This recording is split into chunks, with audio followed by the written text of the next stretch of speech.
This podcast is brought to you by the Albany Public Library main branch and the generosity of listeners like you. What is a podcast? God, Daddy, these people talk as much as you do.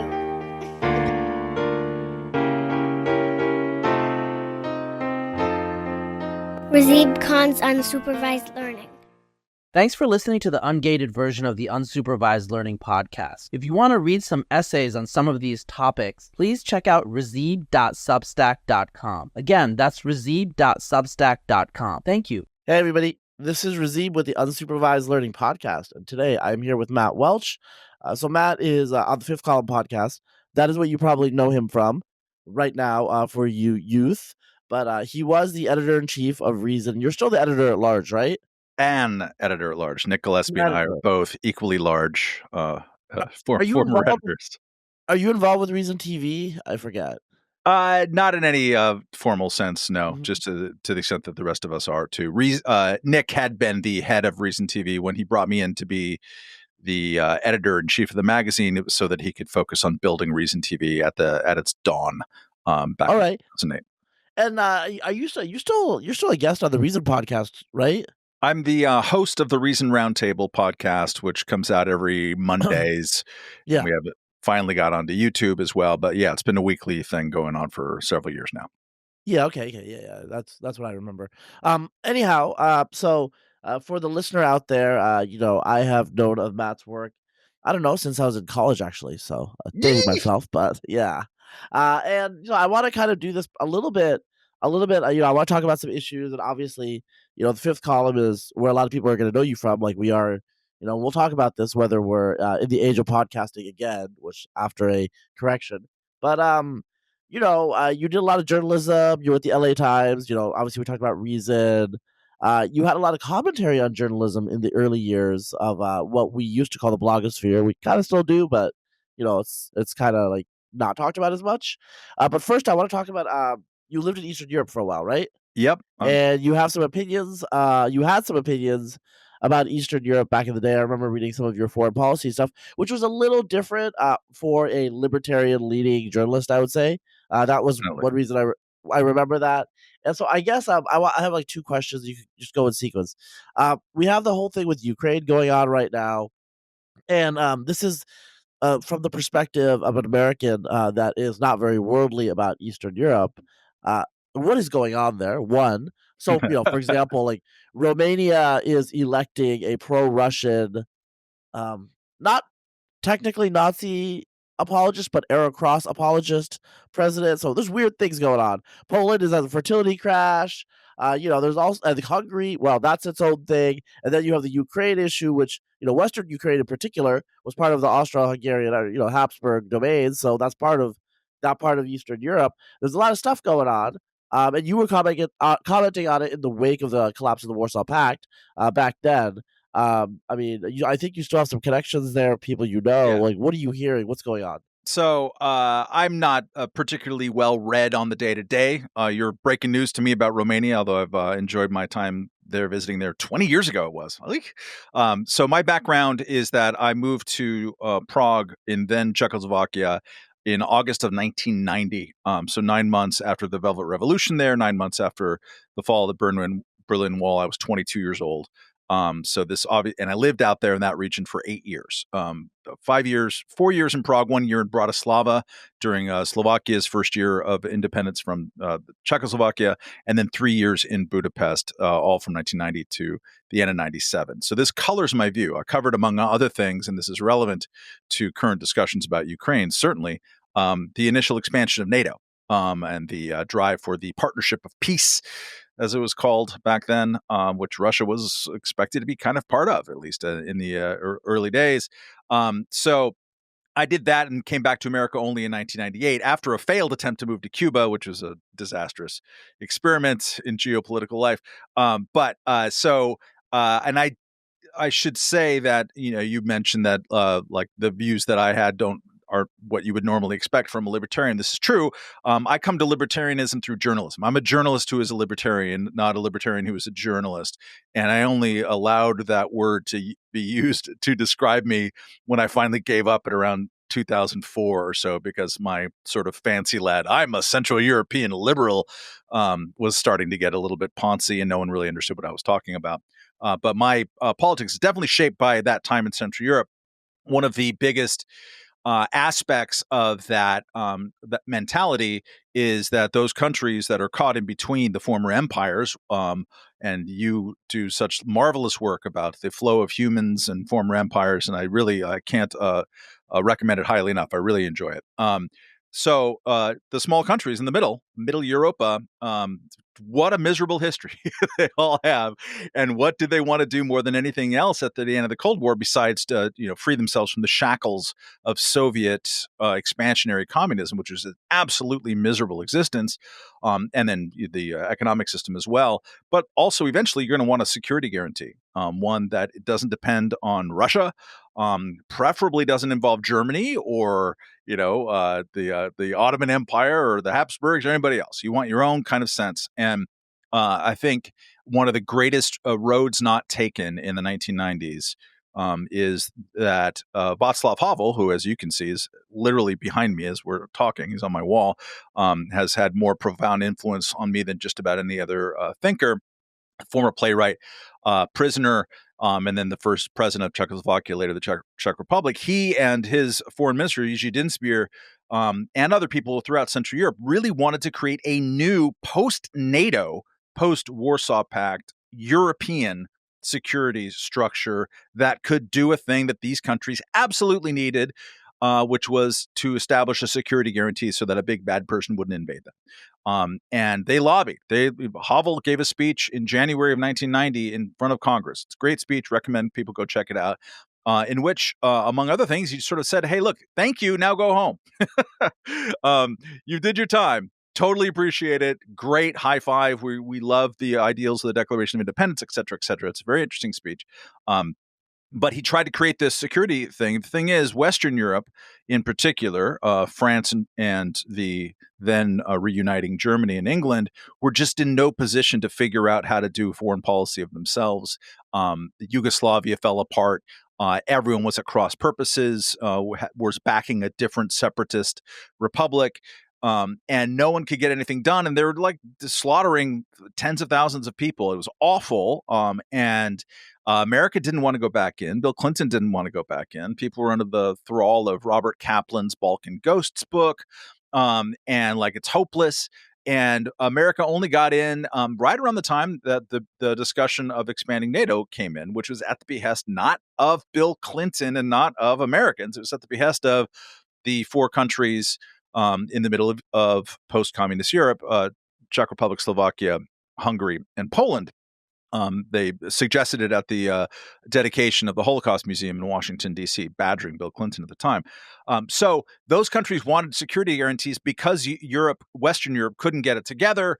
They're like, all right, I guess you expand NATO. This, I think, is a disastrous road not taken because it allowed Western Europe to keep free riding, essentially. Yes, they're part of the NATO security apparatus. Yes, they do things. But no, they didn't take ultimate responsibility for the security of Europe, and didn't allow America to focus on different things that it wanted to.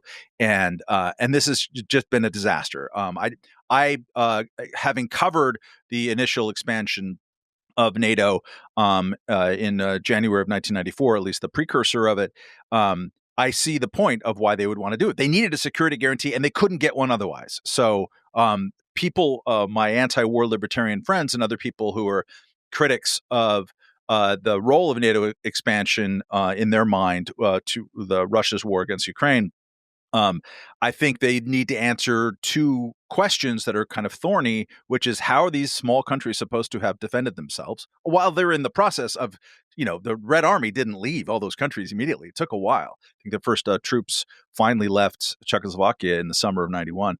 So how is that going to happen? And then also, your version, if you don't want to expand NATO, then your favorite agreement ever was the Budapest Memorandum of 1994, in which Ukraine gave up its nukes in return for not ironclad security guarantees, but definitely Britain, Russia, and the US like, okay, cool, these borders are the ones that we're going to go with, and we're not going to invade each other.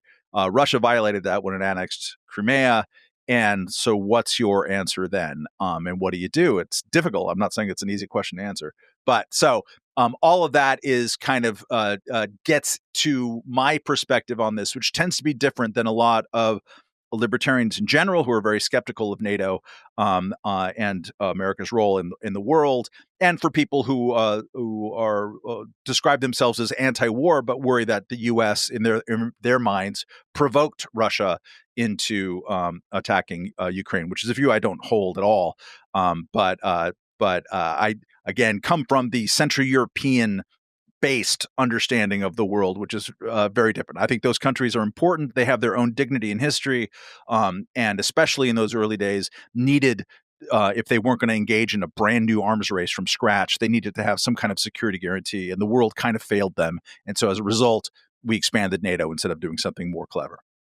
Yeah, I mean, there's a lot there. I've never been to Eastern Europe, and I'm not, obviously special to the geopolitics of that region. I know more of its deep history, as you were alluding to, and thank you for the comments there. But I guess, someday I need to do a podcast about the Sarmatians and Scythians in Poland, and like their national. I mean, there's some weird stuff there. Like there is Dude, some the interesting stuff there. Ruthenians in the Carpathians. I was just Yeah. I met a woman who lived in Budapest when I did in the early 90s, but I met her for the first time the other day, and her mother was a self-denying Ruthenian. Right, Ruthenia is this little edge at the end of Slovakia. It used to be Czechoslovakia, but it kind of butts into, and this, but your listeners might not. It butts into kind of Ukraine. Poland is over there. Hungary is over there. It's a weird little stretch. It's where Andy Warhol comes from. But because her mother was Jewish, she didn't want to identify as Ruthenian, so she identified as Czech, which like nobody speaks Czech there. What are you even talking about? It's just we would do these stories. I was in the expat media over there. Started a newspaper, the first post-communist independent English language newspaper in the former East Bloc. The classic story that you would do there is the, one woman, same house her whole life, 5 different countries. That is the overall truth of Middle Europe. Yeah, I'll get back to the geopolitics, but like you did point out something here that's interesting, I think. So, I mean, obviously Eastern Europeans are white. They look white. They are white. But their history is very, let's say, central to Eastern Europeans. I don't want to combine those two, but in Western Europe, for example, you have the French identity, you have the English identity, you have the Irish identity. Spaniards are a little different case; they're a little bit more polyglot, or Italy. But you have places like Czechoslovakia or Hungary that are these like patchwork ethnicities. There's like little groups like Vlachs in the highlands. There's Roma communities here. It's much more like, frankly, it's much more like looking, until like, some rearrangements in the early 20th century to the mid 20th century, it was much more like looking at an ethnographic map of Africa, even though these are white people, but I think people like forget that they're not Western Europeans. They have a very different history, and there are all these micro nations. We would call them tribes, actually, if they were in Africa. We'd call them tribes in these countries like Romania, where there's like the major tribe, the major nationality that the nation is built around. But then there's Roma, and there's Hungarians and Germans in Transylvania. In Czechoslovakia, obviously, the Kmele ethnicity. Yeah, and there's all these like different little groups, and it's a little difficult. Obviously, for most outsiders to keep track of, and I think that adds a little more complexity to these like coarse geopolitical assertions that we're making, because there's always somebody who's like, well, actually, there's this group in this nation that's like totally pro-Russian or pro-whatever, or pro-German or whatever. Yeah. It's excuse me. It's and this came up a lot after the collapse of the Soviet Union. And we wrote about this a lot in our newspaper in Prague. We sort of like took the entire region and the entire sort of like transition from post-communism as our subject matter. And so Russia was kind of monkeying in its near abroad, as they called it, all over the place. Transnistria, in Romania, obviously in Georgia and Abkhazia. They're part of this is that there's stranded Russian ethnic minorities. And what happens? This is the great tragedy, not only of Central Europe, just of wars in general, but after the settlement of a war, people have to kind of redraw borders, which is traumatic, reset troop levels and like who's dominant and who's not. And that's some crude stuff. I mean, I recommend everyone, if they haven't, to read Tony Judd's post-war book, which just gets into what an absolute god-awful mess Western Europe was 1946, 7, and 8. And like the making of the world afterwards was incredibly difficult, and millions of people died. It was awful. So all of these things have to happen, and I mean, part of Hungary, for example, Hungary's tragedy is that they, for a hot moment between 1867 and 1914, they were part of the dual empire, dual monarchy. Holy cow! For once, Hungary isn't on the bottom of a boot, and so. Despite the fact that I think they've lost 7 consecutive wars. So shout out to my Magyar friends. But so they were living high off the hog, and they kind of spread out, kind of stretched out their arms. And then after the World War I and the Treaty of Trianon, there are 5 million ethnic Hungarian speakers. And those people, as you know, and most people don't, they speak a tongue that is indecipherable to everybody else on the planet. It's not helpful. And don't come at me about the Finnish people. Nope. They can't understand each other either.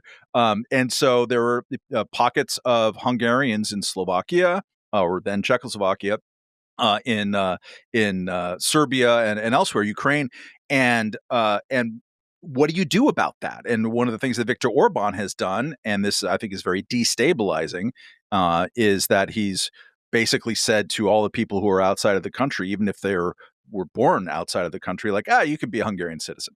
And there's so much tragedy in 20th century Europe, especially, but like when you start viewing people who speak your tongue as being part of your country, this is when bad things begin to happen.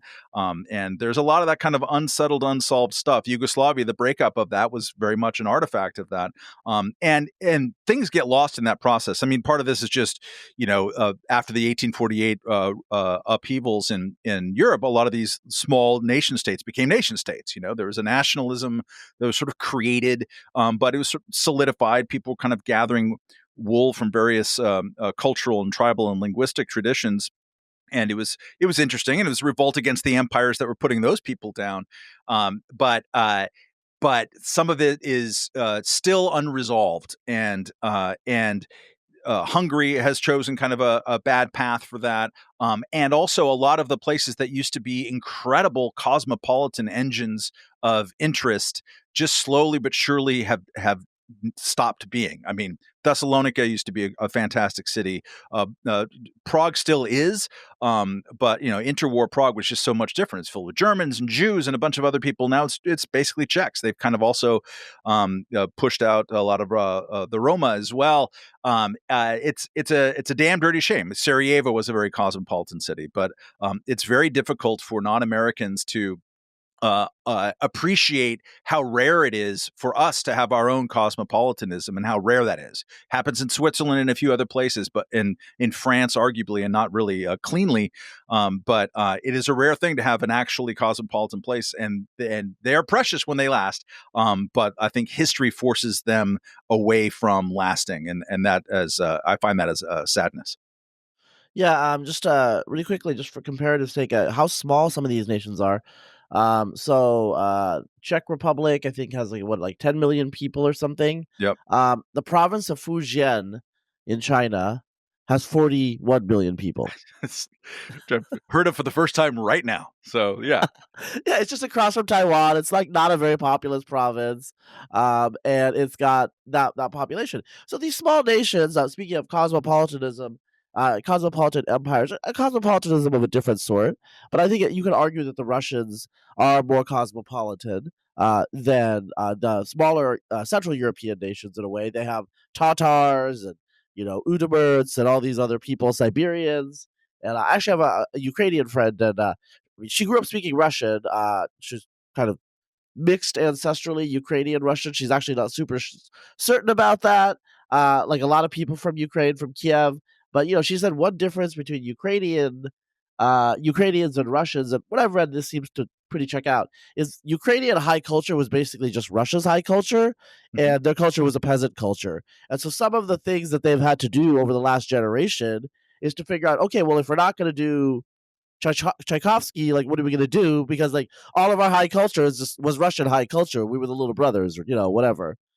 Wasn't some of that? I'm speaking out of ignorance, but wasn't some of what Ukrainian identified high culture was, though, Jewish high culture? So yeah, and that's a whole different topic about the role of Jews in Eastern and Central Europe and their ethnic identity, how they identified. People like John von Neumann, famously, was obviously out of the high bourgeoisie of German-speaking Jewry, but he was also, Hungarians are proud of him. He was Hungarian-speaking. He came out of a period of Jewish assimilation into the national culture in Hungary. Paul Erdős, the man who loved numbers, was another, I forget what their original name. I think their name was like Engelman or something. So there was that assimilation going on. But the last thing about Eastern Europe that I want to talk about, there's so much we can obviously say. There's a lot here. Russia, the Russian Federation of the 1990s. I was a young man, but back then it seemed like they were maybe not quite a poodle, but maybe they were a golden retriever. They seemed relatively amenable to kind of coming to an understanding of a new peaceful world from the Pacific to the Atlantic, like integrating into Europe. Now they would be a big player just because their size, their military, their economy, whatever. But it seems from what Russians have explicitly said, extremely intensely, is that the Europeans push back. Push back and was like, oh no. Europe stops at Poland, and Americans went along with it. And so, like, what are they going to do? So, of course, the Putin's shift, they retrenched. And so, and as a lot of listeners know, there's always a tension between Westernizers and Slavophiles in Russia. This is, you could give it whatever label you want to, but you know what it is. Like, whether they're part of Europe or whether they're looking in from the outside, they're clearly looking in from the outside now. But, Russians that I know, some of them quite liberal, still do point the finger at Europeans and to some extent Americans for not bringing them in and making them feel a part of this thing. Yeah, I have again, based on my Central Europe experience, I have kind of an antipathy towards that point of view. Not to say that it isn't a real a heartfelt thing, and I know plenty of Russians who feel it. But there's another way of looking at that, which is that the Soviet Union had been an evil empire. Like, Ronald Reagan wasn't wrong about that. I thought he was wrong when I was, a teenager and he first said it. I'm like, oh, come on. That's an exaggeration. And then I lived over there and oh, he was right. Super evil stuff that they did. And there was in the United States policymaking circles, Strobe Talbot and other people, they were very conscious of we are going to forge this special relationship. We are going to offer them to come into structures that they don't actually belong in. There's no reason for have Russia in the G8. It's just sort of oh, come on. Russia was really bribable. It was incredibly poor. And this is a source of tension with NATO expansion, specifically, a lot of controversy, and I think sort of false notions have been perpetuated about the birth of that. But regardless, and that's too much for us to really get into, at heart of it was that they needed money right then. And part of hey, look, Germany's going to reunify. We need you to be cool with that.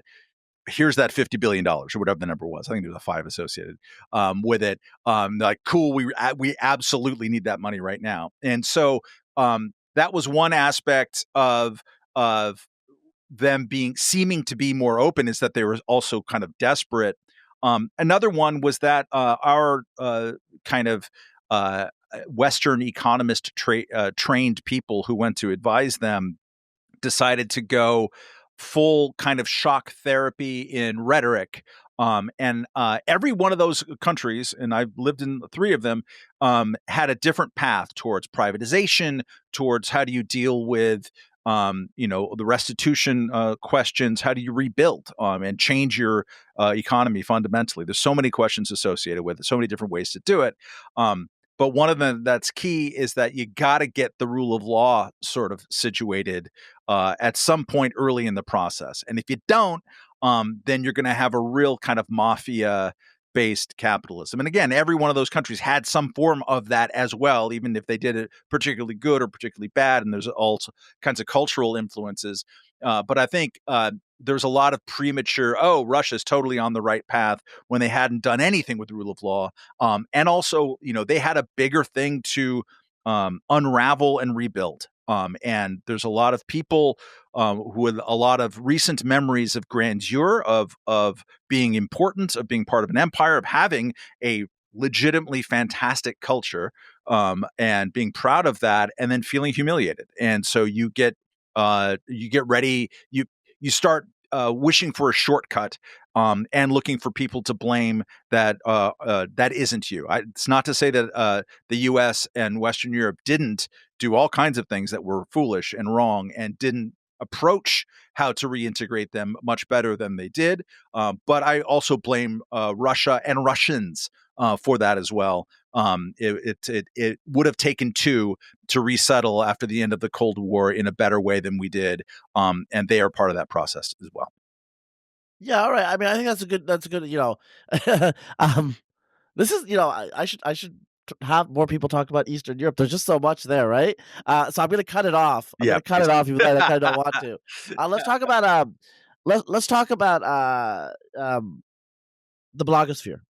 So I started blogging in 2002.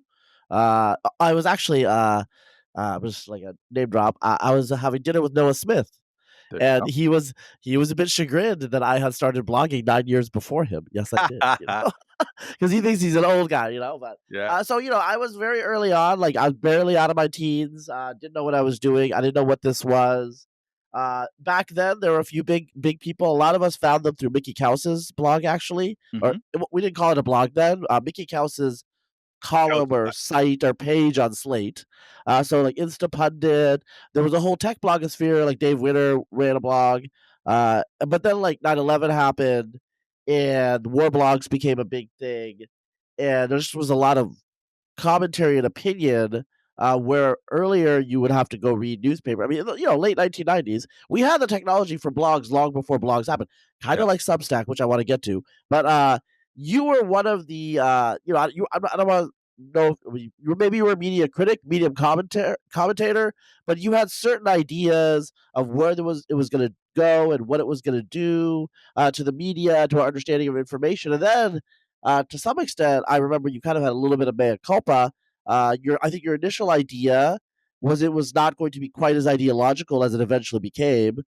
So, for example, by like the mid 2000s, Michelle Malkin, who is now an Instagram influencer. Oh my God. Yeah, you could look it up, guys. It's very. She looks great. She's really into the health. The far right is really into Maha, and she's a big Maha person now, I guess. But yeah, she doesn't do politics anymore. She's an Instagram influencer. But anyway, she had a huge blog, a hot air, and it was very partisan, right wing, and it wasn't what you were talking about like 5 years earlier, like right in the wake of 9/11, right? Yeah. Can you talk a little bit about that, what you remember? So, I come back to America in mid-1998. I'm a really bad freelancer, bopping around, writing for whoever, online journalism review. So I experienced in writing about the media in addition to creating it whenever I could. But mostly freelancing. Covered the Ralph Nader campaign in 2000 for an outfit called Working for Change. 9/11 happens, and a lot of my friends, I'm 56 years old. A lot of my friends, similarly to me, went to Central Europe after the fall of the Berlin Wall. This is also the beginning of the long and never-ending journalism recession. The peak of journalism, newspaper journalism, and particularly in America, was 1990, which is exactly when I entered the workforce. And it's collapsed by like 80% ever since. I have a big piece coming out in Reason. It's in the print magazine right now that's just about this concept. But so But a lot of my friends were in Central Europe. Then they came back, moved to San Francisco, generally speaking, got involved in tech and starting some of the new like online newspapers, tabloid.net. My friend Kmele and Charlie Hornberger started in 1996, maybe even 5. It's kind of the first internet newspaper. Very funny, great world kind of stuff in there. And so we were always like, doing stuff and being poor and hustling. And 9/11 happens. And I'm finally like, okay, I had a website, but someone needs to install the blogging software at the top of my website so that I can get into it. And so I believe it was September 14th of 2001 when I had my first blog post, and I made the fateful error to call my blog a war blog, which I think began the term of art, if that's the right word for it. Printed on my tombstone, shove it on my head. But the idea was that we'd just been attacked in an act of war, and like it needed kind of a clarity of thinking that we felt like wasn't coming from the op-ed pages. There's always, we're still back then at the period of 25% newspaper profit margins, distant network television stars making proclamations from on the mountain.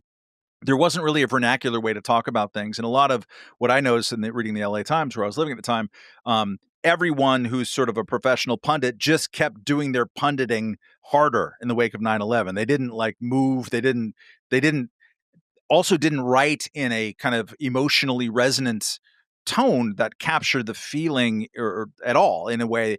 I just felt like a disconnect. And so I started blabbing at great length at the time. And I was part of the Instapundit had started in August, just before 9/11. And so the ecosystem was pretty small. Mickey Kaus, who became a friend, and he lived in LA at the time, and everyone linked to each other and was starting their own blogs. And so I think by September 20th or so, Andrew Sullivan was describing me and Kmele as the previously unknown Matt Welch and Kmele. So I did have, it was a pretty giddy time in terms of media creation. It was a horrible time because 9/11 happened and we were all really bummed out and freaked out. And like, it was a big record scratch in modern life. But in terms of kind of finding new communities and having an ethos of linking back with people and cross pollination and conversations that were unusual from before, it was incredibly interesting.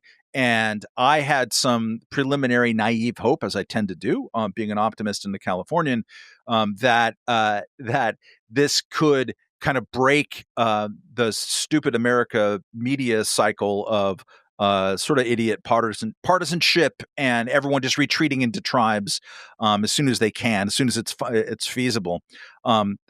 This was naive, and certainly within a couple of years, you're just like, okay, people had retreated, started as another presidential election, especially started coming down the pike.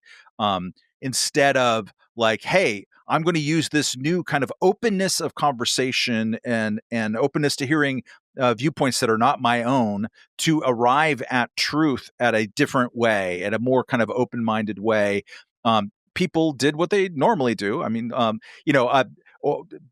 throw it to Eastern Central Europe one last time, one of the interesting errors that Václav Havel made right after the revolution is that he wanted to start something called non-political politics. He thought that there could be politics without political parties. And, we've had conversations like this at the dawning of America as well. That's ultimately naive. I was kind of guilty of the same media naivete at the time. I think the blogs did change things up. They definitely created, and in my case in particular, they created an end around what was then a pretty stultifying process to get into media. I came back to this country after having done some pretty interesting things in Europe, and newspapers would not give me the time of the day. I applied at every single daily newspaper in the state of California, I think, at some point. And they're like, come back to me when you get some real clips. And I'm like, dude, I started my own paper. We were profiled by Wall Street Journal and 60 Minutes and a bunch of other people too. We did good work, and I was a correspondent for UPI, and I covered this and I covered that. And they're like, okay, but I didn't hear about it. So you don't exist. So blogs allowed us to run an end around all of that in a way that was useful. And then I got involved in other shenanigans that arose from that. Like we almost started a newspaper in LA with the former mayor of Los Angeles, Richard Riordan, which is a long story of its own. But it was great. It was a great time, and part of the greatness of it, and this mirrors Substack and podcasting to an interesting way. I'd never seen anything like the connection that the readers had with you. Through comments, and people would send me cookies. At some point I complained about money and people like sent me $1,000. Like, it was like, whoa, what is this? That would never happen in any like media outlet. Like, that connection, close connection with readers was amazing and weird and interesting. This parasocial relationships and social relationships. And so coming belatedly from my point of view into podcasting in 2016, it was like, aha, I remember this, except now it's even more intimate because it's in people's ears.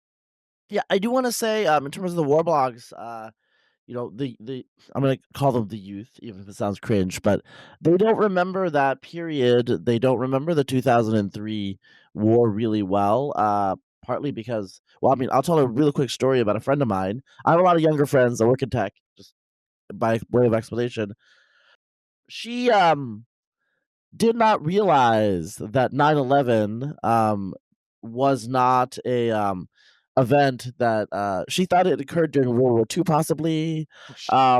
Because, well, because she was born in 97, and the issue is there was Pearl Harbor and World War and 9/11 commemoration.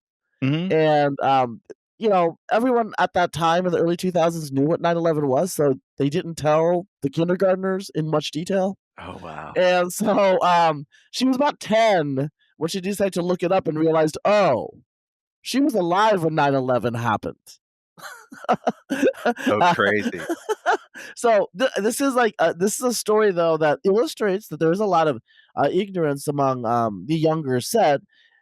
And like there's certain things that happened during that period and the years after that was formative for the people for our generation, Gen X, and the older millennials. And so I'm going to give an example. For example, Liz Cheney going hand in hand with Kamala Harris, and Kamala getting the endorsement of Dick Cheney triggered. I mean, it triggered a literal. I'm not being facetious. It triggered a lot of liberals who came of age in that period, Yeah. because their world had turned upside down in terms of the coalitions, right? And this is because there was a couple of year period between 2001 and 2003 where, aside from antiwar.com, Lou Rockwell, a few weird libertarians, maybe an American conservative, we actually did right in 2003. Mhm. And then, part of the far left, like, was it International Answer, which was a communist outfit, Yeah.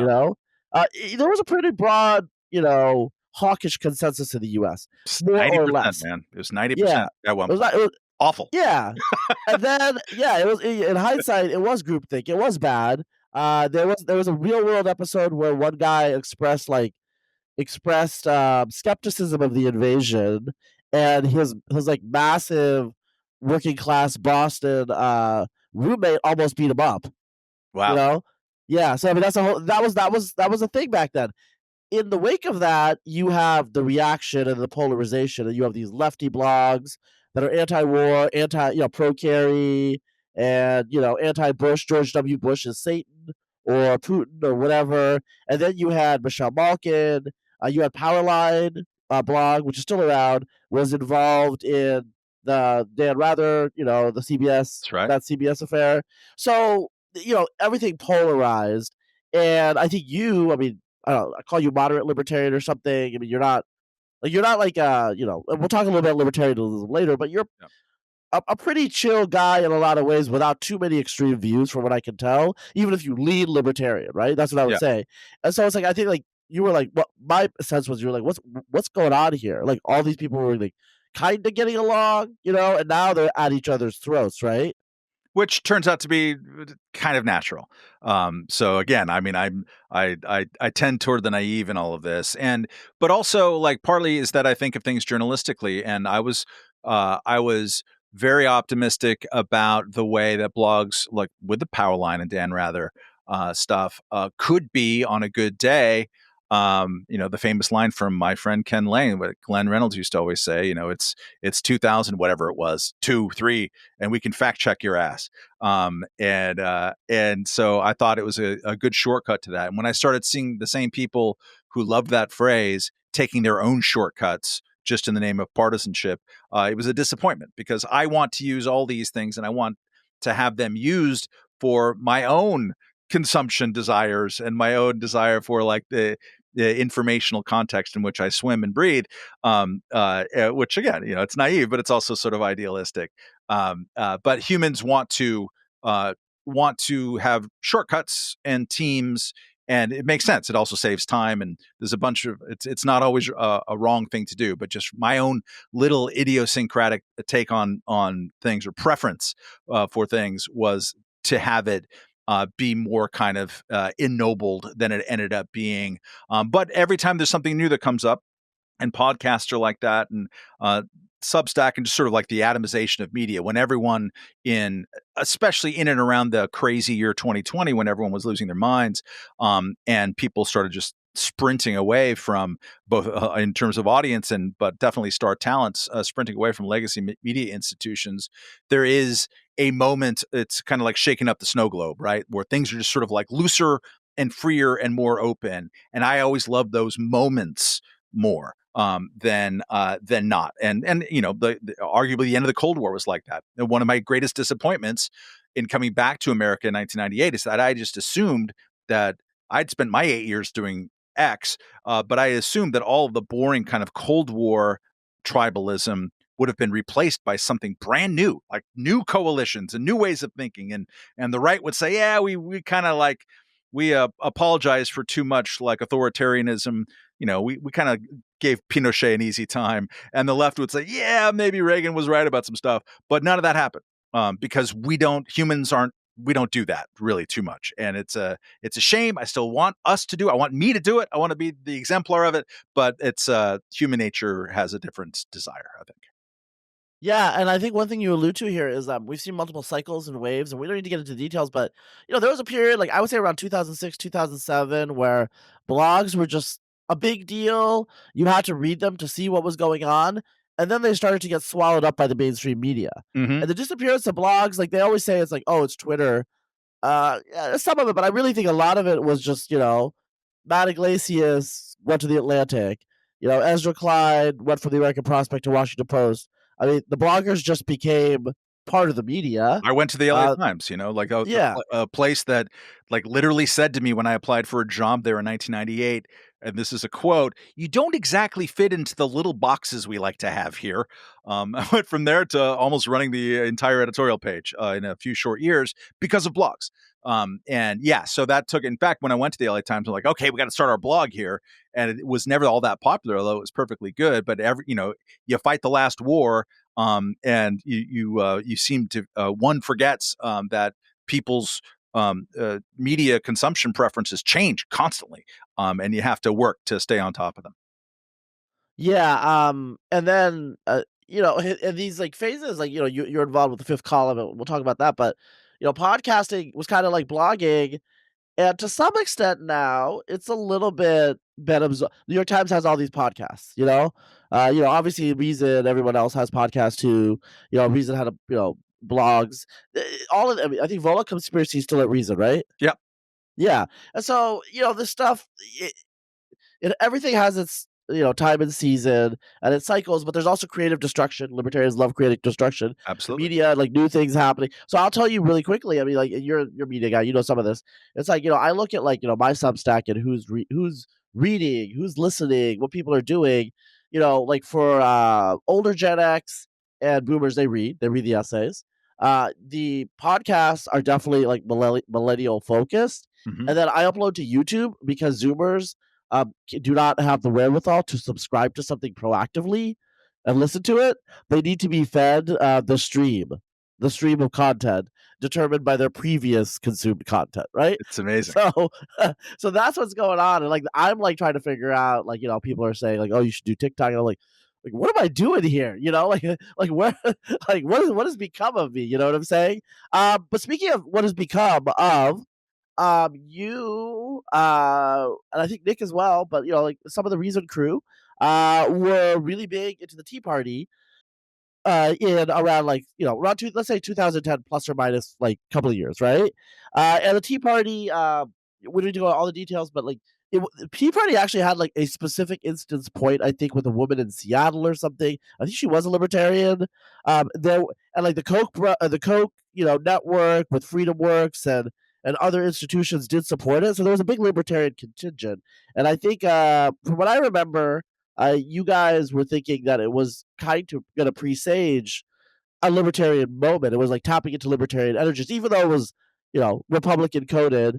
Like, how do you feel about that right now? Or even, am I even characterizing you correctly?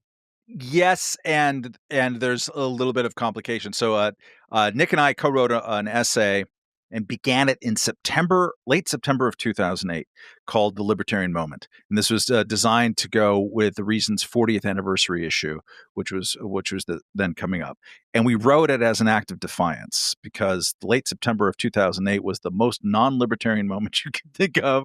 In fact, we led with the example of like August of 1971, I think it was, when Nixon pulled us off the gold standard and instituted wage and price controls. It's very easy to look at that and say, my God, that was a crazy anti-libertarian thing in that time. And yet, if you squinted at what was happening around it, the other developments underneath it and around it, and that was being created in 1971, you would see that there's all this sort of percolation of libertarian insights that would lead by the end of the decade to the abolition of the military draft and the deregulation of airlines and other things. And so like that, we wrote this essay after like literally hours after they began it, after George W. Bush says, normally I'm a big defender of capitalism, but because it was the financial crisis, he had given up on capitalism. We had to throw all this stuff into it. And so like there was no libertarians left. It was like us and Matt Kibbe and, Ron Paul and a couple of other people saying, hey, hold on, maybe don't just do everything at once to try to get out of this. So we were feeling lonely and we wrote this thing called Libertarian Moment that was an act of hope. Like believe it or not, there are other like little green shoots that are happening up around, and you're going to see them. And the trend of American life was towards this individualization and the seeking of freedom. This ended up becoming a source of our book, which was called The Declaration of Independence, which came out in 2011.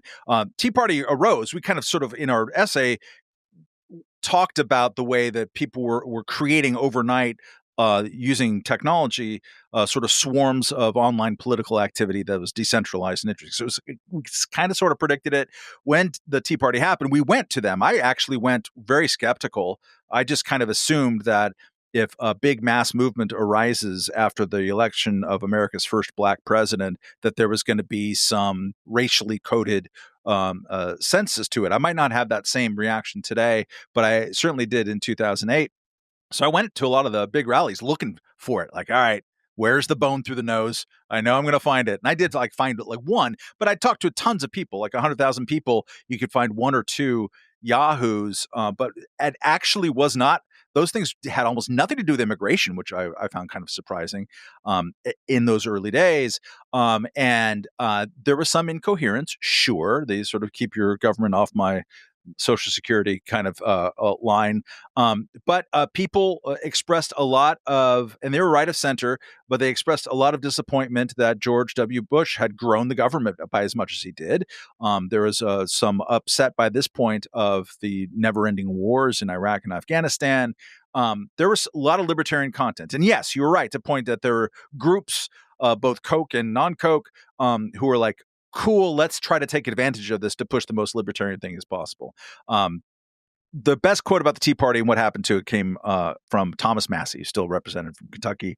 And he said, he described going and trying to campaign for Rand Paul for president back when Rand Paul was an early front runner in 2014 and then 2015 before Donald Trump came around. And this is after Trump had come into the race. So it's in 2015. Rand Paul is in Iowa or some early state. And he's like, at the early days of the Tea Party, where he came from, he always thought, like, isn't this cool? There's a mass movement who loves all these libertarian ideas. And then going around and seeing the same people that he'd been talking to for years and saying, hey, we got an actual like pretty libertarian guy here in Rand Paul. What do you think?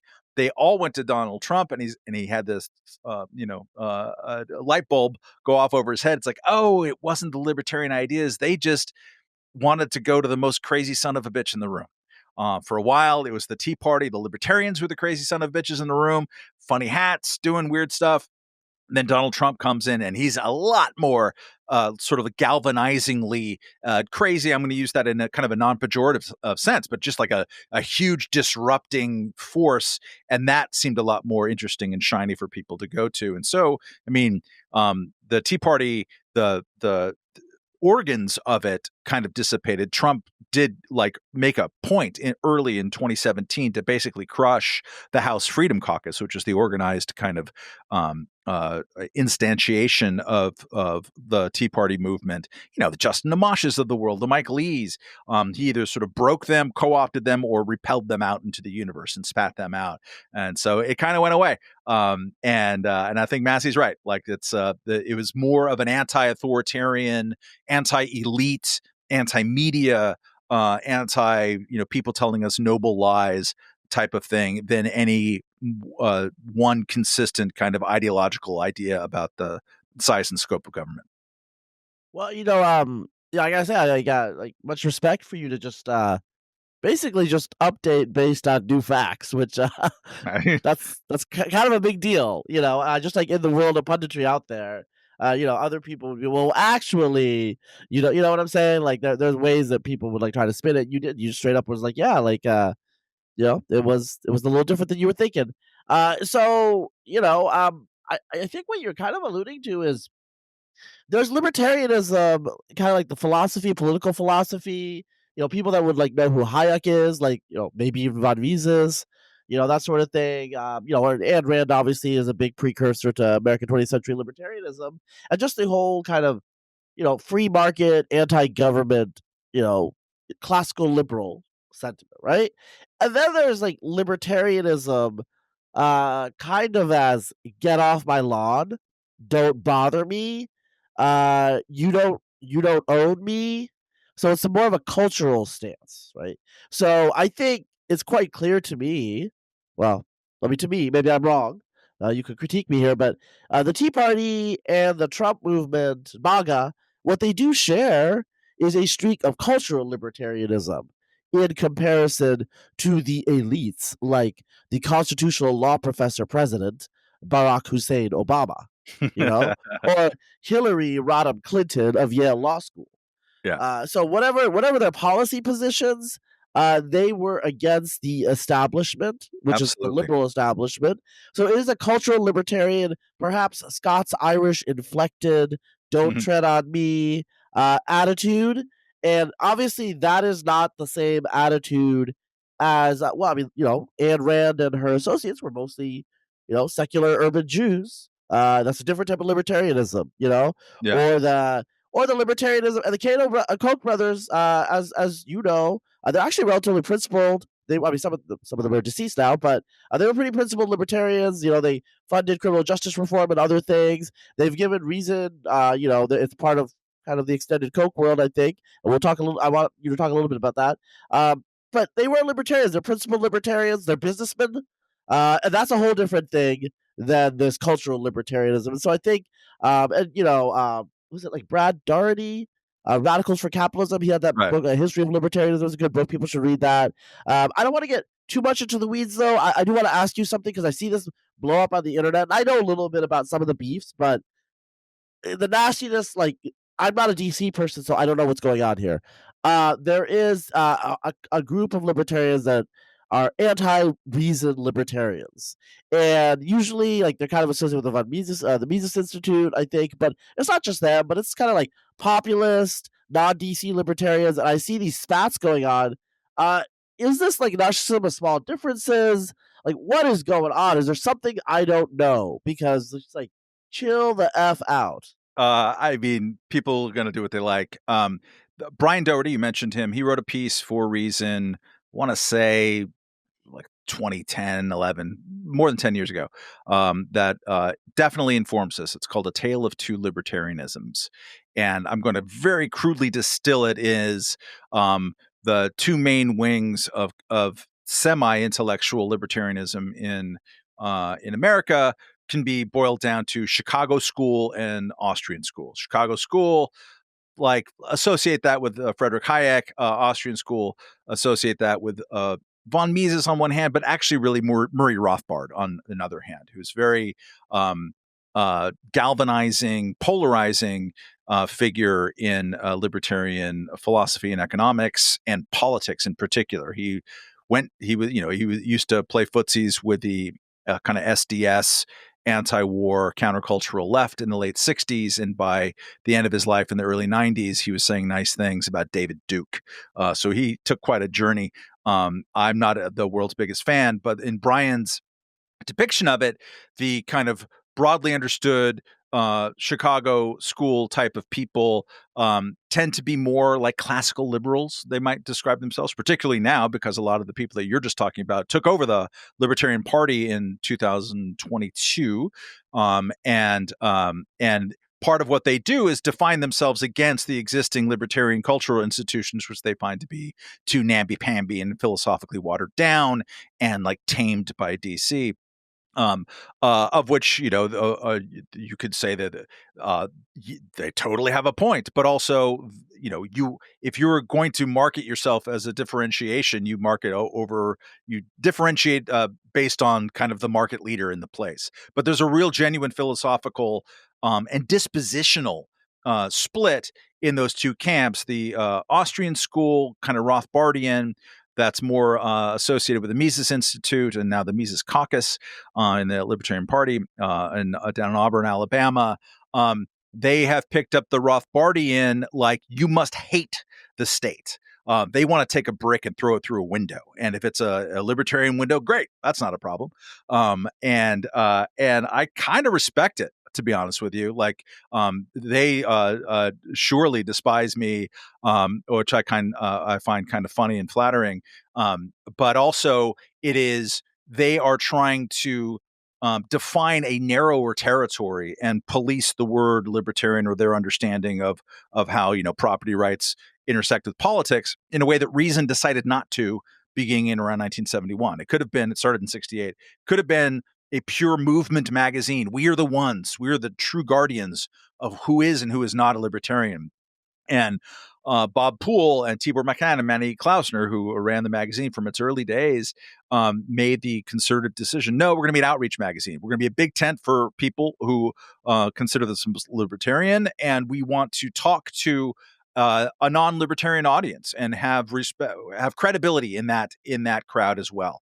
And so I think people distrust us on some level because of that. Like, the criticism is always like, you and your fancy cocktail parties. There's this sort of assumption that it's all just a way to get invited to some place in Georgetown I've never been to, or anyone associated with Reason.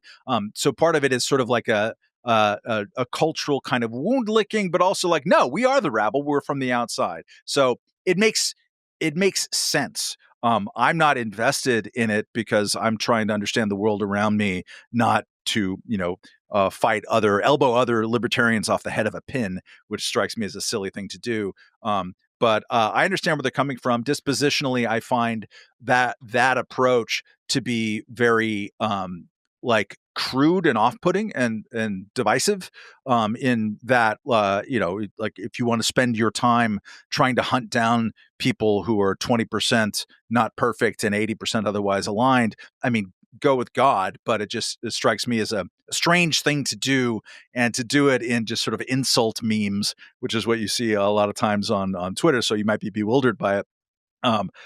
It's just kind of silly. It's part of the vulgarity of the times that we live in, let's say. Yeah, as you're talking, I do have to say I have a close friend. This actually might be the friend that didn't know when 9/11 occurred, who did go to the Mises Institute, did some program there. So I wonder if she's going to give me a piece of her mind. But we'll see. In any case, thank you for. I should mention the Cato Institute. I did leave that off. Cato and Reason are usually paired together. I think everyone out there has probably heard about Cato Institute in terms of like their papers and everything like that. I do want to give a quick shout out to the late David Bowes.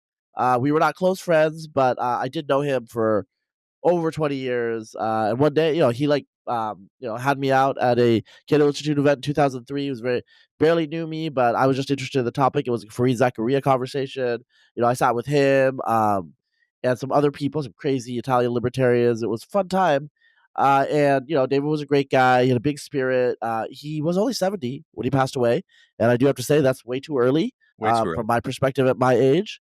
And so he made a big difference in the world, whether you agree or not. His book Libertarian was a primer. I bought about 20 copies, and I think I did share them with people. So yeah, that was me back then in my youth. Another person who just died over the weekend, another libertarian in Washington, D.C., Fred Smith, the founder of the Competitive Enterprise Institute. Another just a lion of a man, and very, very generous, like David Bose, generous and sweet, knowledgeable, and we will miss him. All right, yeah. Well, with that, I want to go to something just like the last conversation topic that I had planned here. Just a fun one, the fifth column. If I have a really hard time thinking that maybe even 25% of my listeners don't know what the fifth column is. That's fine. And I don't know. Now I remember his name. I don't know Michael Moynihan very well. I have met him at free press events because I am stalking Greg Lukianoff from event to event. Okay. But we've never really had a conversation. I know Kmele pretty well. We've hung out and chilled. I think I can say he was there. We hung out at Hereticon. But earlier I've watched basketball with him and Jesse, sports crack addict single. No, but he does have a problem with sports, which he's talked about. It's crazy. Yeah. So I know Kmele. I've talked to Kmele on Zoom. We talked about race and other things. He consulted me because I do know those topics. But fifth column is really fun. I enjoy listening to it. Also my ex-wife says Kmele's really hot. But wow. I hope you didn't play a role in. No. It's all good. It's all good. But anyway, but you guys talk about from kind of a libertarian perspective, but not a Rothbard perspective, but it's kind of maybe more cultural libertarian, but not with anger. Yeah, we don't. I mean, it's as we put it, it's not a libertarian podcast. It over indexes for libertarianism because of who we are. But so our listeners will have, they're more libertarians than the average, but it's not a requirement at all to get through the door. And you're not going to hear the dogma. And we disagree about stuff. And Moynihan and Kmele are both turning into neocons in their old age. So there's going to be some conflict in pure libertarianism. Whatever it does something a little bit different. When it started, it was kind of on a lark, right? You guys didn't have a plan for podcasting domination. It was just oh, okay, well, so we're friends. I mean, also you guys were kind of disorganized. Kmele's moving from one coast to the other. Moynihan, okay, I think I can say this. He seems clearly quite hungover some of the time. Most of the time, yeah. So we started partly because Kmele and I had done a television show together on Fox Business Network from 2013 to 2015 called The Independents with Kennedy of MTV fame. And Independence was wonderful. It arose a little bit out of some of the insights in the book Nick Gillespie and I co-wrote, Declaration of Independence. But we were trying to have an independent bastion inside the Fox building that wasn't reliably rah-rah Republican, that could inject some libertarianism into stuff, but also just sort of try to have fun in conversations. And Kennedy, who's is an amazing talker and thinker and broadcaster. I've learned so much from her, even if I'm 1/1 trillionth of as good as she is. But it found an audience that was just unique and different in television, cable television. And we sort of felt okay, we stumbled onto something here. And in 2014 also, which is the meat of our time together, was when Ferguson happened, the death of Michael Brown, and so Kmele's very different views on race and individualism found an audience like crazy at the time, and so in early 2015, Fox decided to keep Gladys Knight but fire the Pips. So me and Kmele went away and Kennedy stayed on her show, which is now rebranded as Kennedy, which we would go on from time to time. But We were done with that, and I'd been doing that show while I was the editor-in-chief of Reason magazine, so I was tired, man. And also, I just had a new baby, or my wife had a new baby, and so, but Kennedy's then husband, Dave Lee, who comes from a background of snowboarding and podcasting, he's like, "You guys should totally do a podcast. Get Michael Moynihan because he has a kind of brain like Kennedy's, very funny, and just guys have conversations." And I barely knew what podcasts were, and I was tired. So I took a nap for about 6 months. And then we kind of woke up from it and said, all right, let's see what we can do. And let's just like turn on a microphone and see what happens. And what happened was we had fun, and listeners had fun. Pretty early on, we went into the studio. This is Michael worked at Vice, Kmele worked at Freethink, I worked at Reason. So we would do this at in the evening. And one time we went in there, maybe we had a drink before, and we were, and a listener had sent us booze. I think both like a homemade beer called Throat Punch Ale and maybe some brown liquor as well. And we got drunk podcasting, and we're like, should we release this? Probably not. That seems wrong, but like, well, whatever. Let's just release it.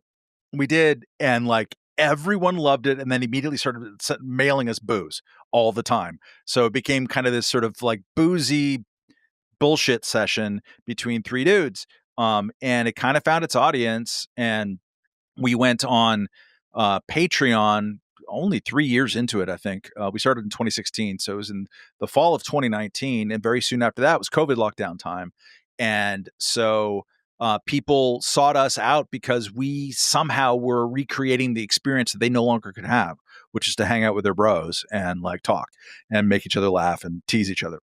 Like it was just a real interesting and moving experience. And we those early days we talked a lot about like woke stuff, DEI stuff, and like race obsessiveness. Kind of pivoted from that as more and more people started talking about it. We didn't want to like be repetitive, and we have enough of a weird set of interests that we could kind of branch into different things and not hopefully repeat ourselves too much. And always part of the text and subtext is that we're talking about the media and how it's created and how it's done and how journalism is performed. So people just it found its weird audience, and I couldn't like. I don't understand it, and that's the best part about it, right? Like the whole communities have sprouted up because of this. WhatsApp groups all over the place. There's book clubs. There's fantasy sports leagues. We have nothing to do with any of it. And people have met each other. There's marriages, probably divorces. So it's just its own phenomenon. It's been an absolute pleasure to do, even though I have to then talk to Kmele and Michael twice a week, which seems a bit excessive, but we get through it somehow. Yeah. The community thing to me is fascinating. Assume you didn't anticipate that. Why do you think that happened? And just for the listener out there, you guys have a cult, like a literal cult following almost. Yeah, they'll describe it as such. Part of it is that it doesn't rely on us. Like they found each other. It's people who want to be able to laugh at stuff and who want to be, including especially themselves, and also who don't want. Who like feel naturally repelled when they read the Thanksgiving think piece about can you talk to your family? It's like they're people who want to be able to get along. It's kind of not unlike my early idea about war blogs back in the day, right? Like it is understood that the audience is going to include some Trumpy people, some anti-Trumpy people, some people from all over the map, and that the common glue doesn't have to do with ideology or partisan team membership. It has to do with kind of a certain sense of humor and like intellectual interest in this direction and that direction, and kind of an open-mindedness about that. And I think that's just so great. It's really it makes them more interesting to me as well, and it also helps prevent a thing that I saw happen so many times in the blogosphere and happens a lot in Substack and podcast world too, which is audience capture, especially if your audience is aligned in a certain, specific kind of ideology or partisan team membership, then they're going to pull you that direction unless you're super strong and have a lot of experience with this. I'm old enough. I have had experience to some degree, and there's three of us and we're different from each other. So that all helps. But what helps most of all is that the audience is just, they argue amongst themselves, but they do it with a certain amount of respect and humor. And so they're not just trying to pull us to have X idea, usually about Donald Trump, since he's been the main player character during the course of our podcast. But I'm incredibly just grateful for it. It's really interesting and fun. Yeah, I will say, you guys talk about serious things, and you guys get a little excited. I would say, I mean, I had, I know you live in New York, but you also lived in the West Coast for a while. I would say you are the most old school Californian in your affect of the three. Oh yeah. Kmele has a serious mode of not necessarily preacher, but like this is your school counselor and he's going to tell you some stuff. Yep. And then Moynihan is excitable. That's the way I'm going to describe it. And so you all have your different personalities, but it kind of comes together in a very organic way. Obviously, and you got the community. I mean, it's not a theory, like it happened. If the community happened, that means that like there's synergy, something came together, you guys got some magic, some fire in the bottle, and you're making it work, and that's really great. I want to ask you, so I was just checking, you have over 2,800 people on Apple who liked your podcast, which I haven't even hit 200 because my listeners are not hitting the like as I've asked them to periodically. So we've that's never on asked. them. Yeah, I know you guys never asked. You guys never asked. Like, how come I don't? Well, I mean, I don't want to have any sidekicks. I'm a one man show, but still, Difficult, yeah.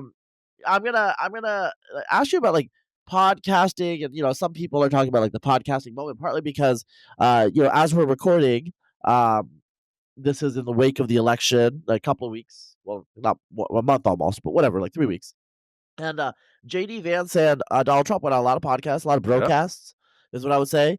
They're not quite like your podcast, but they're kind of in that extended universe of just bros chilling and having, not like necessarily super political. And I don't really know I think inflation was a big thing. I don't want to overdo this, but there was a podcasting bubble that kind of went with Serial and the true crime. And then, these podcasting outfits were brought together. Then there was, I never listened to it, but what was it? There was a podcast that went through some woke thing and then it got shut down. Yeah. You know what the media one. You know what I'm saying? Kmele was the name. Yeah, it was Gimlet's. Yeah, but it was, but it was the podcast that got all their revenue. Okay. Yeah. So there's all this crazy stuff that was happening in podcasting, which was interesting because podcasting kind of became a big deal. I think initially because blogs had gotten too polarized, too ideological, and call out culture, which became cancel culture, was starting to become a thing. And then, podcasts were like, you could just like kind of speak freely. That was why Clubhouse was popular for a little while as well. Right. And then it got infected by the same thing. But now I feel like, okay, like there's a certain renaissance, partly just because, Antonio, Garcia Martinez, I always forget Antonio's like, anyway, but whatever. He says, we're the audio age. And there's a lot of people, they don't read, they listen. Mm-hmm. This is just the way they absorb information. And so, even if there's a correction, podcasting will be back. I see myself, I think I'm an okay talker, speaking for myself. I see myself doing this indefinitely. Maybe I'll do a TikTok here and there, a reel or whatever. But this is a new form of communicating and media that's going to be here. And where do you see yourselves in this ecosystem at the fifth column, and where do you see it going? Because like the New York Times has these like really professional, super produced podcasts. Obviously, as some of my reviewers complain, this is not super produced, and I don't want it to be super produced because I just don't want to be a whole institution.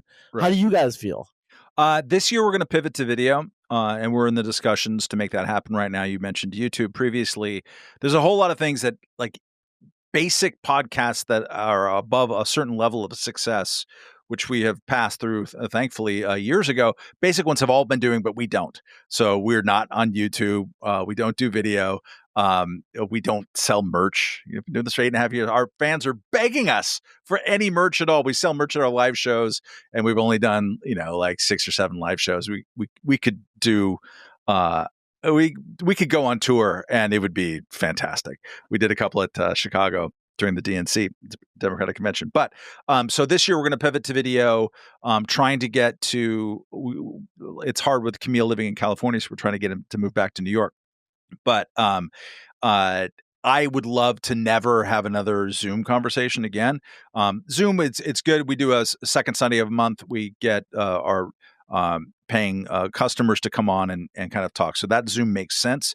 But like to have the three of us you're using Zencaster, we've used that before, but like to be remote and talking, and especially remote with a guest, like being in person when you can see each other and anticipate, especially kind of comedic timing, and also do that with a guest in the room is just so much better. So we want to have that be the norm and not remote be the norm, and have video and have more kind of special engagements.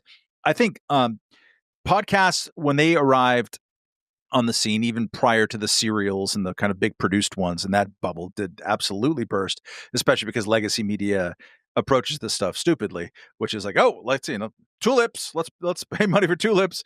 The important thing about podcasts is that it expanded the media diet. It brought media to places that media wasn't, which is on your subway ride, at the gym, walking around doing this. You were listening to podcasts in places. So the net amount of media increased by 4 hours a week or whatever it was, something like that.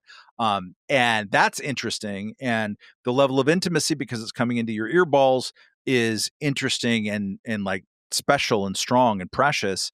I think there's also overlaid within this, but kind of special to podcasts, is that there's a political opportunity, because as the mainstream media over the last 4 to 8 years, basically the Trump era, much as anything else, it's undergoing its institutional industrial decline, long-term collapse, really. And so there has been a push made most famous by Wesley Lowery, writing it for the Washington Post, about like, we need to go towards moral clarity. We need to like be able to call Trump a big fat liar, not just a big liar, in everything that we do. And I say this as someone who thinks Trump is maybe not big and fat, but a big liar. But like, there's been this push to make media more. He was kind of fat. He could stand to lose a little bit, but whatever. He's 80-ish almost. Give him a pass. But media got more activist, got more like, we're going to tell you what we think and how you should think. Also got more like, we're going to gatekeep who is allowed to be platformed and non-platformed. It's an insane notion, journalistically speaking. So media became much more like, we're definitely on that team or against that other team here. And so the sort of center of the media experience, right? The I'm open to everybody kind of experience has gone absent in media. There's a reason why, like, Joe Rogan became a very important part of his presidential campaign, and one political party understood that, and the other one did not. The one that did not lost, by the way. And it's fascinating to me that 10 years into his existence, there hasn't been much of an attempt noticeable by legacy media institutions to actually learn from Joe Rogan's success. What is a long form, like all over the place kind of podcast, open-minded, weird, idiosyncratic, like talking like real people maybe talk. How do you do that? And like, they haven't figured out how to crack that nut, which says to me that they're not going to be able to do it. So for places like us, where we have enough credibility in media land, they know who we are. We get some pretty interesting guests from there. We're not completely talking out of our ass, but we also have credibility in the strongly kind of anti-authoritarian, freewheeling, let's just sort of talk freely and have fun land. What a great place to be in a second Trump administration. I didn't root for the second Trump administration to happen, but within a day, I'm like, wow, this couldn't have been a better result for the fifth column. I don't know about America, but it's great for us because we will be able to criticize him, but also like not be, licking our own wounds over in a corner. Also be able to say, hey, that one's pretty good there. Hey, hopefully, Elon Musk and Vivek Ramaswamy convince him to do X that I agree with. It's just kind of a great moment. And there's no sense at all that the dying parts of the legacy institutional media are going to respond to this moment with anything more than speeding up their own demise. So we're in a great moment. Like, podcasting is a great medium. Audiences are great, and they want more of it. So I feel very bullish about our role in it, and I want to keep doing it while my brain still works. I have we've been talking for a while, so I'll let you go soon, Matt. But really quickly, I want to ask you about something, just a hypothesis I had. Richard Hanania, I like to call him Dick, but in any case, I'm trying to make Dick happen, but he has this theory, like liberals read and conservatives, dominate talk media, and obviously podcasting is a little bit like that. Conservatives watch TV, they listen to the radio, liberals read, whatever. There's these different modalities. And that's a plausible enough explanation. But one thing that I wonder, partly just because the freewheeling style of the Fifth Column and other podcasts like Rogan, or Andrew Schultz, you guys are not social conservatives. You're not church ladies. Not necessarily. I mean, Camille's very not religious. Vocally. So what's going on here? Are you guys not liberal or whatever? Well, we can say you're not woke if you want to use that word, but woke, the woke people, the establishment, the woke establishment. And I'm just gonna we're like near the end, and so people probably will not hear this, but it's mostly like female white graduates of Oberlin. They believe in the almost like magical incantative power of words. So, for example, you say illegal immigrant, and they're like, actually, it's undocumented. And they're not going to let it drop. The conversation is going to have to stop over the word. Okay? And so I feel like one of the issues that they have with having a freewheeling podcast is they're worried about what they're going to say. This culture is worried about what they're going to say. They can't have, like, privately, they can have maybe a freewheeling, but they can't put it out in public because they're going to say bad words or words that are problematic. And I'll give you an example of how this can go ridiculous. There's a disagreement in the Native American Indian community which word they want to use. And so when white people use Native American to be politically correct, some American Indians say, actually, I prefer Indian. Okay? And they're like, okay, we'll use Indian. And then when they talk to another Native American, usually more of a Liz Warren Native American, actually, they'll say, I prefer Native American, And then when they say Indian to me, I'm like, I'm a real Indian.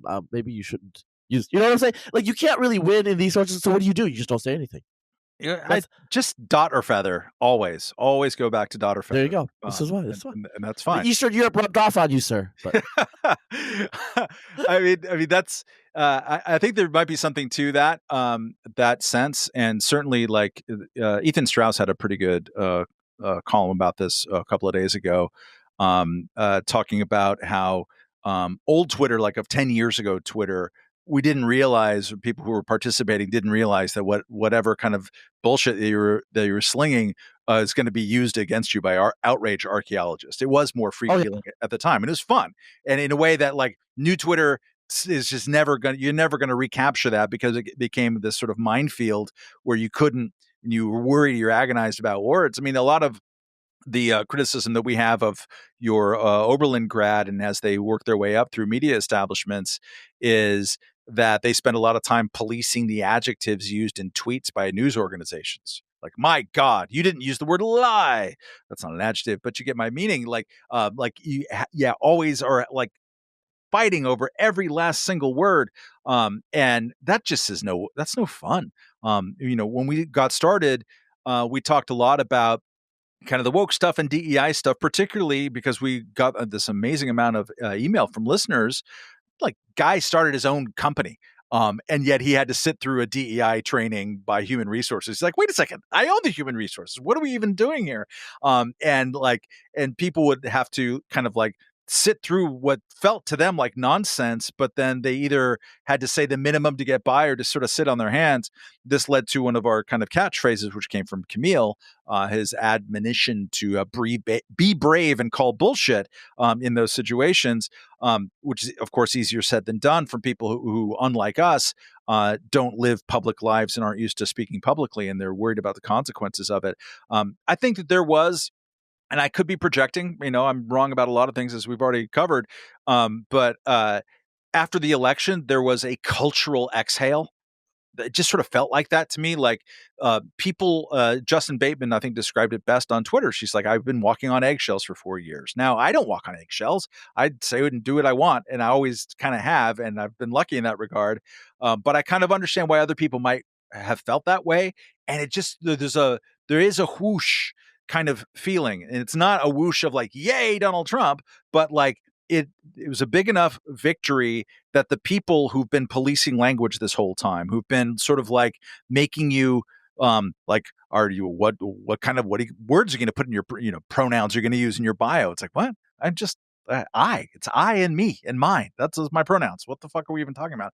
Like all of that feeling that sort of, it feels like it's like gone and away, and it feels, I like that result of the election more than any other result of the election, with the possible exception again of what Elon Musk comes up with at the Department of Government Efficiency. But that's healthy for the culture, and the podcasts and the media places that have always embraced that, I think, are going to continue to do it. I think of Bill Maher, who a show I've gone on quite a few times, and I interviewed him for Reason this past year. I've always thought, and this is prior to us doing the Independence television show, that he kind of stumbled on or created, along with his initial executive producer, created this, like, what would happen if people talked about politics the way that we talk about sports, or like just shoot the breeze at a bar. Like, that's what people want. It is so much more fun. Like, you BS, you tease, you could be really smart and serious for a while, and then you can come off of it. You like talk like a normal human being. Media hasn't figured out how to do that. Still, 25 years later, we still can't do that. I'm gravitating towards those conversations because they're really fun. And now, like, with sort of this audience / cult, very rewarding as well. Yeah, I'm gonna say, like, you guys capture like a certain style, and then there are other podcasts. I'm not gonna say which ones, but for radio stations or whatever, they have like 3 people or something, and it sounds like 1950s radio or something to me after listening to you guys. It's just it's it's very structured. They have a certain way they do it, and I'm over it. Like, if I'm gonna like do something in the kitchen or whatever, and like Moynihan's falling asleep because he's diabetic, and you're telling him to wake up, and Kmele's laughing. Okay, like that's kind of keeping my attention. You know what I'm saying, though? Yeah. That that's never happened on NPR. It's like I love I increasingly will come across people who are like in the subway or in a wine store who are actually listening to the podcast as they see me, and they like freak out about it.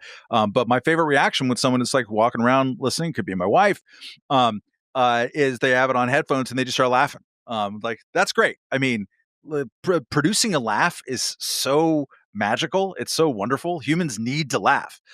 You're not laughing except at them if you're watching CNN.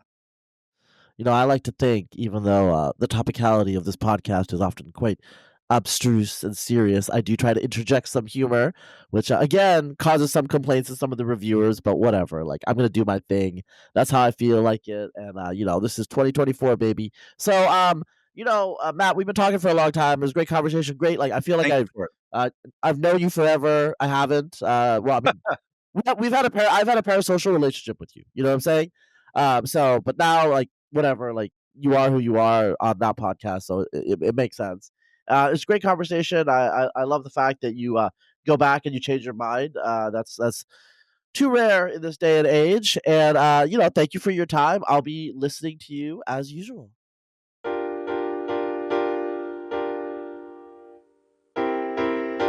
This podcast for kids.